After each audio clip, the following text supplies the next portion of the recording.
Funworld Bowling, wahana bowling pertama dan terbesar di Makassar, kini hadir untuk memanjakan penggemar bowling di kota ini. Lokasi baru Funworld Bowling dapat ditemukan di Pinisi Point Mall, lantai 2, dan menawarkan pengalaman bermain bowling yang menyegarkan dan seru.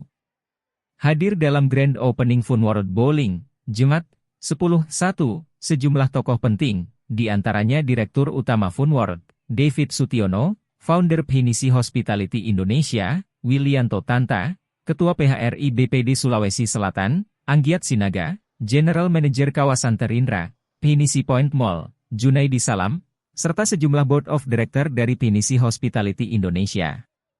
Mengusung konsep modern dan menyenangkan, Funworld Bowling memberikan pengalaman bermain bowling seperti pemain profesional, dengan berbagai fasilitas lengkap, mulai dari sepatu khusus, lintasan bermain, hingga bola bowling dengan berbagai pilihan berat, mulai dari 6 kg hingga 14 kg.